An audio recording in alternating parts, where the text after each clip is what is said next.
I just cleaned out their kennel. These ones will be gone next week between 3 different people. I need to bring some more straw down here. I don't want to overdo it since they only have 1 more week left in here. No heat. They are not on no heat. So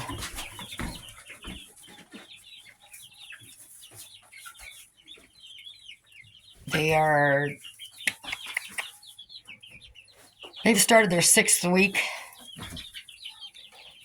So they'll come and get them when they're 7 weeks.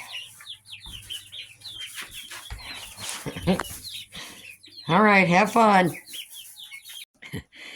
You see what that is? What? Yeah, I cleared you out of space. I still could get rid of all that stuff or move it somewhere. So I am going to start with rabbits. So my neighbor let me borrow this cage. I did have to patch it in a couple places. And it did rust on the bottom. I wasn't going to turn it over, but these are too big. There's a bigger space on the top of these. So if I breed them, the babies can fall through these bigger holes, so I can't turn it upside down. I'm not going to breed right away. So I'm just starting with 2. I'm getting a silver fox and chinchilla. They're going to be silver fox and chinchilla mix. So I've got the waterers coming in, some more feeders coming in, and that cage right there, that's just to put my excess stuff in. I know not to put boxes in until she's just about ready to have her babies. But I'm not going to breed them right away. So I'm going to have my buck here, skip a cage, and then have the female there. I have my doe in that one. That way I'd skip a cage, because sometimes you get them next to each other.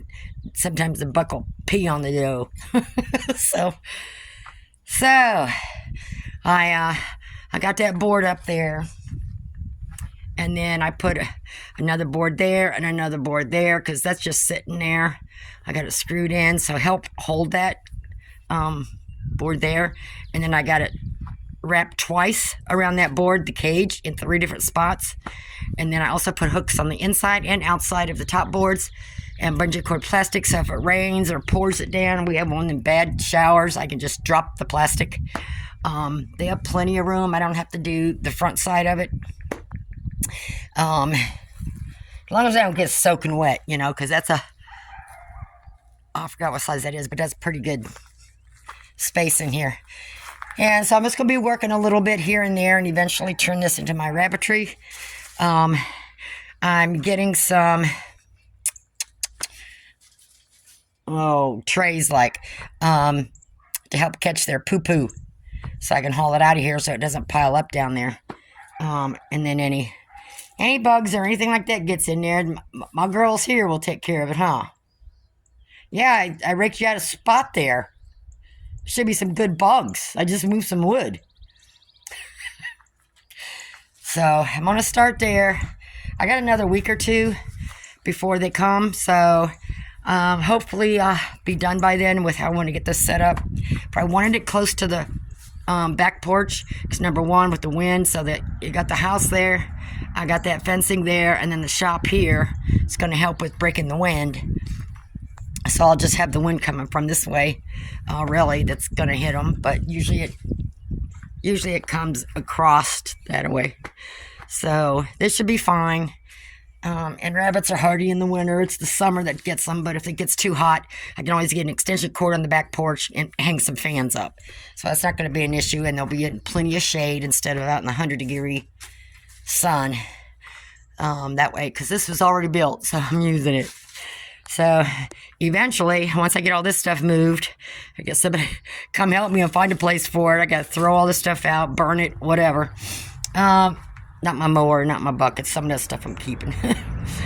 So I want to extend it all the way around, because I need grow out cages, because I'll be selling and donating rabbits each year. So we'll see how this goes. I'm just going to start with 2. You got some of my girls. What? I didn't bring you no treat. No, I didn't. I got some of my girls underneath there. I pulled that finally because the heavy winds are gone. And I lost one of my girls the other day to owl or hawk or something. Come out in the backyard and she was laying like right there. And I thought, why's she laying there? I ran over and she didn't have a head. That's the first one in years. So a few years ago, I lost one to a hawk. But I don't know if it was an owl or a hawk or what. So they've been kind of skittishy, so I put their thing back up and run underneath there. And my Marans don't want to come outside yet. Well, you made it a little bit. And what they do is they're so used to their kennel. They go in their kennel at night to sleep. I stuck the plastic back up the other day because we had some really bad winds and it was cold. So just to knock the wind off while they slept in there. And they've been hanging out inside the coop through the day. They'll come out here some when the other girls aren't out here. So I do put feed and water in there just through the daytime. These girls are all of them are being rehomed tomorrow. I was going to keep a couple for a while to train the other ones, but they're not letting the other ones get in the coop. So I need to get these ones locked up in the coop at night without these ones picking on them. Which they're not bothering just around like this because they run from them. But I want them to be comfortable. I got to get in here and clean too. Pooper scoop. See, I got them all. That's where they hang out. Yep. That's where they've been hanging out. And usually when the sun's already went over, but when the sun hits down, that's where they lay right there. Huh. Yeah, I'm gonna lock you out of the kennel after the Rhode Island Reds are gone. The kennel's getting locked. You're gonna have to come in here and start going outside. Huh. And they probably will venture outside. They almost did the other day. They made it right past that door, and that was it. And ran back in. So, we gotta start the training. I might have to go without eggs for a couple of days, or a few weeks, but that's okay. That's quite all right. I'm saving up some eggs right now and go freeze some of them. Huh. That's their favorite spot. Don't worry, babies. You stay underneath there. Ain't nothing go get you.